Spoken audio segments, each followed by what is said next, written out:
बोले गंगा मैया की जय, बोले सत्य सनातन धर्म की जय।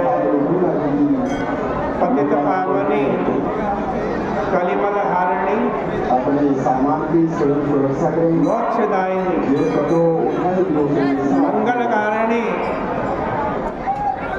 श्री माँ गंगा जी का ये पवित्रतम विश्व प्रसिद्ध पुराण प्रसिद्ध तीर्थ हर की बेटी ब्रह्मकुंड है।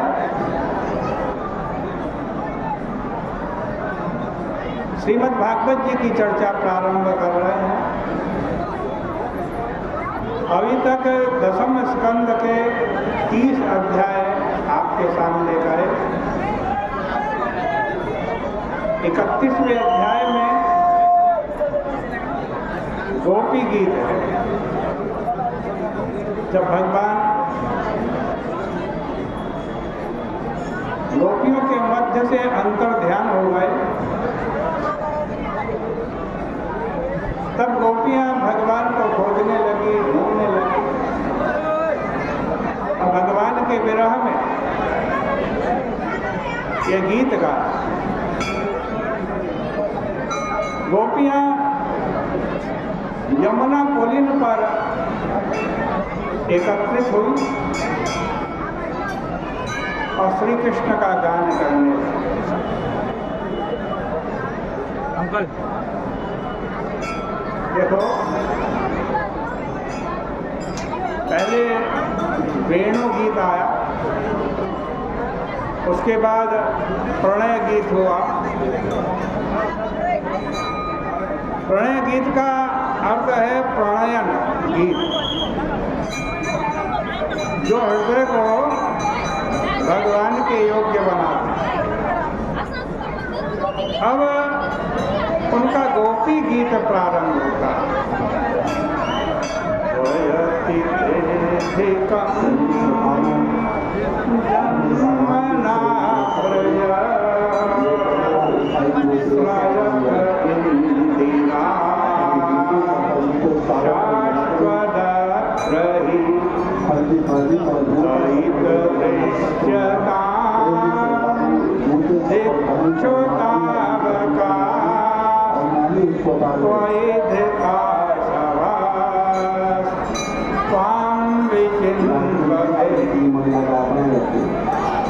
गोपियां कभी तो एकत्र होकर और कभी अलग अलग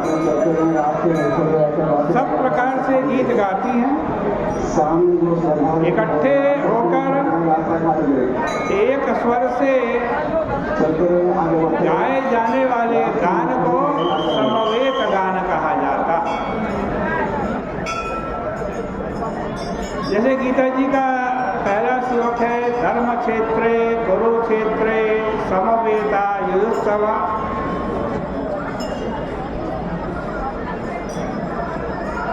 इसमें जो समवेता शब्द है, इसका अर्थ है कि यहाँ सब एक भाव के संबंध से संबद्ध है। यहाँ गोपियों का संबंध भी बड़ा विलक्षण है। समवेता जगुत्कृष्टम। गोपियाँ कहती हैं कि जयति तेधिकं जन्मना प्रज। यारे ब्रज तो स्वभाव से ही सर्वोत्कृष्ट है, विजयी। ब्रज जयत, किंतु ते जन्मना अधिकम जयत। जब से यहाँ तुम्हारा जन्म हो गया है, तुम प्रकट होकर के क्रीड़ा करने लगे हो, तब से यह और भी विजयी हो गया। जब श्री कृष्ण प्रकट नहीं होते, तब भी ब्रजभूमि वैकुंठ आदि से श्रेष्ठ है, किंतु जब श्री कृष्ण प्रकट रहते हैं तो बात ही क्या। अधिकम पद का प्रयोग करने से यह अर्थ हो गया कि तुम्हारे जन्म से इसका उत्कर्ष अधिक हो गया। ब्रज की एक और विशेषता देखो, वैकुंठ में अष्टमी, नवमी या पूर्णिमा के दिन भगवान का जन्म नहीं होता। वहाँ कभी भगवान के जन्म की बधाई नहीं बजती। वहाँ तो अमृत ही अमृत रहता।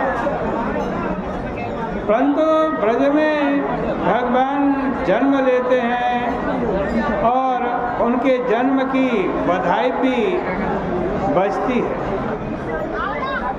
दूसरी विशेषता यह है कि वैकुंठ में इंदिरा अर्थात लक्ष्मी जी की सेवा होती है, परंतु यहाँ तो श्रयत इंदिरा षष्पदत्र, एक एक वृक्ष और लता की, यहाँ तक कि धूलि के एक एक कण की सेवा यहाँ ब्रज में स्वयं लक्ष्मी जी करती है। दयित दृश्यता, इसकी व्याख्या श्रीधर स्वामी ने 3 तरीके से और विश्वनाथ चक्रवर्ती ने एक नवीन प्रकार से की है।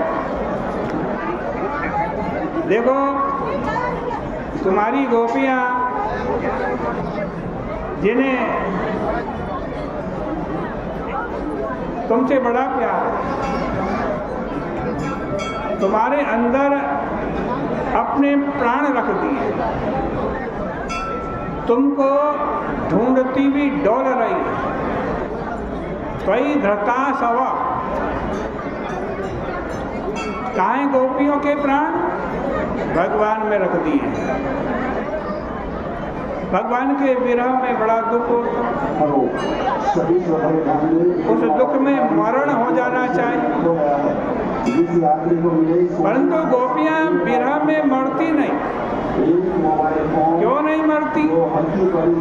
इसलिए नहीं मरती कि त्वयि धृता सवा। जब मृत्यु रूपी चोर गोपियों के प्राण चुराने के लिए आता है, तो इनके शरीर रूपी घर में उस प्राण की तलाश करता।